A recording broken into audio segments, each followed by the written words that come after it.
हिंदू धर्म में हजारों तरह की साधनाओं का वर्णन मिलता है, जिनमें तंत्र साधना, मंत्र साधना, यंत्र साधना और योग साधना प्रमुख हैं।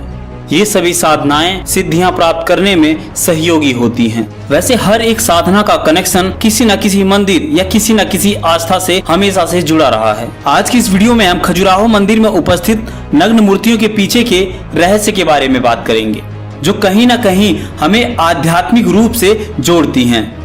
तो वीडियो को अंत तक देखिएगा। अगर आपको वीडियो पसंद आता है तो वीडियो को लाइक और चैनल को सब्सक्राइब करना मत भूलिएगा।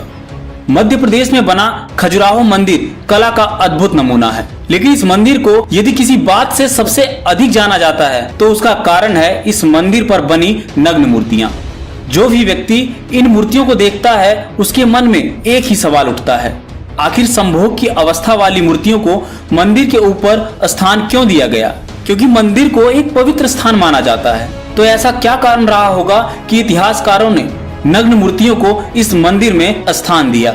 दरअसल हिंदू धर्म में संभोग या कामसूत्र को आध्यात्म का मार्ग बताया गया है। संभोग और आध्यात्म की इस परिभाषा को समझ पाना हर आम इंसान के बस में नहीं है। खजुराहो के भीतर कई सारे हिंदू एवं जैन मंदिर स्थापित हैं। खजुराहो के मंदिर अपनी अलग ही खासियत की वजह से दुनिया भर में अपनी पहचान स्थापित किए हुए हैं। जहां एक ओर हिंदू धर्म से संबंधित अन्य मंदिर अपने आध्यात्मिक और चमत्कारिक इतिहास की वजह से जाने जाते हैं, वहीं खजुराहो एकमात्र ऐसा मंदिर है जिसकी लोकप्रियता का कारण उसकी नग्न और कामुक मूर्तियां हैं। हैरानी की बात तो यह है कि मूर्तियां केवल मंदिर की बाहरी दीवारों पर ही उकेरी गई हैं। लेकिन ऐसा क्यों है?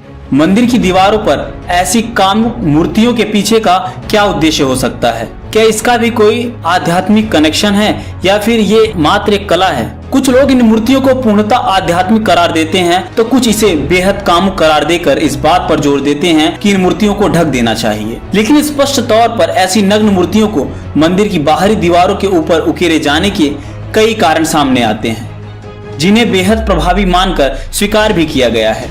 सबसे पहली मान्यता के अनुसार यह कहा जाता है कि जिस काल में खजुराहो के मंदिर का निर्माण हुआ था, उस काल में जितने भी राजा महाराजा थे वे सभी भोग विलास का जीवन ही व्यतीत करते थे। उनके भीतर काफी उत्तेजना थी। इस वजह से खजुराहो के मंदिर के बाहर भी ऐसी ही उत्तेजित मूर्तियां बनाई गई हैं।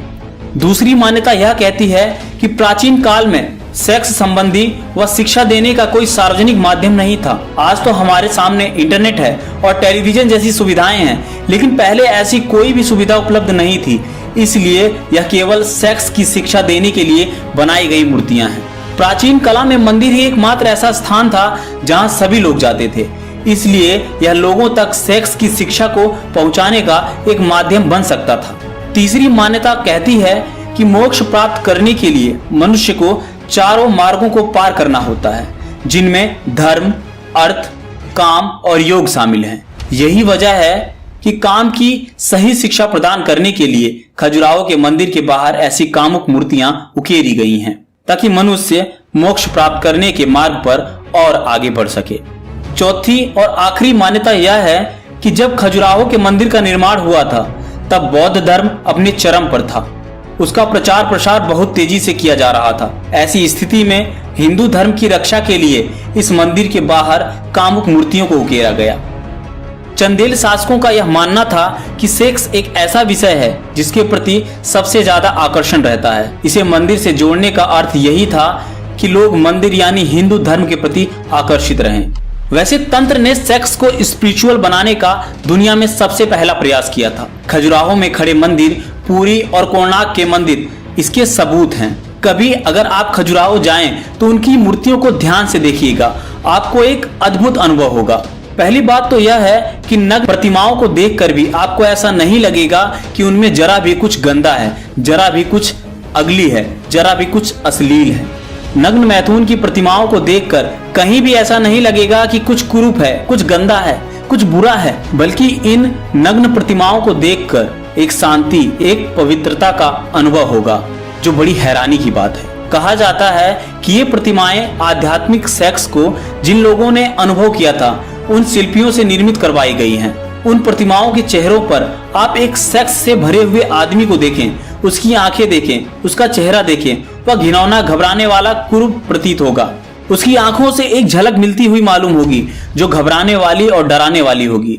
चाहे आदमी कितना भी प्यारा हो, लेकिन कोई स्त्री जब सेक्स से भरे हुए आदमी को अपने पास आते हुए देखती है तो वह उसे दुश्मन दिखाई पड़ता है, मित्र नहीं। प्यारी से प्यारी स्त्री को अगर कोई पुरुष अपने निकट सेक्स से भरा हुआ आता हुआ दिखाई देगा तो उसे भीतर नरक दिखाई पड़ेगा, स्वर्ग नहीं दिखाई पड़ सकता। लेकिन खजुराहो की प्रतिमाओं को देखें तो उनके चेहरों को देखकर ऐसा लगता है जैसे बुद्ध का चेहरा हो, महावीर का चेहरा हो। नग्न प्रतिमाओं के चेहरे पर जो भाव हैं वे समाधि के हैं। अगर आप सारी प्रतिमाओं को देख लें तो आपके पीछे एक हल्की सी शांति की झलक छूट जाएगी और कुछ भी नहीं, और एक आश्चर्य आपको अपने अंदर अनुभव होगा। आप सोचते होंगे कि नंगी तस्वीरें और मूर्तियां देखकर आपके भीतर कामुकता पैदा होगी, तो मैं आपसे कहता हूं फिर आप देर न करें और सीधे खजुराहो चले जाएं। खजुराहो पृथ्वी पर इस समय अनूठी चीज है। आध्यात्मिक जगत में उससे उत्तम इस समय हमारे पास और कोई धरोहर उसके मुकाबले नहीं बची है। लेकिन हमारे यहाँ कई नीति शास्त्र और कई ऐसे इंटेलेक्चुअल मिल जाएंगे जो खजुराहो के मंदिर पर मिट्टी डालकर दीवारें बंद करने को कहते हैं, क्योंकि उनको देखने से वासना पैदा हो सकती है। मैं हैरान हूँ, ऐसा कैसे हो सकता है। खजुराहो के मंदिर जिन्होंने बनाए थे उनका ख्याल यह था कि इन प्रतिमाओं को अगर कोई बैठकर घंटे भर देखे तो वासना से शून्य हो जाएगा। वे प्रतिमाएं ऑब्जेक्ट फॉर मेडिटेशन रही। हजारों वर्षों तक वे प्रतिमाएं ध्यान के लिए ऑब्जेक्ट का काम करती रहीं।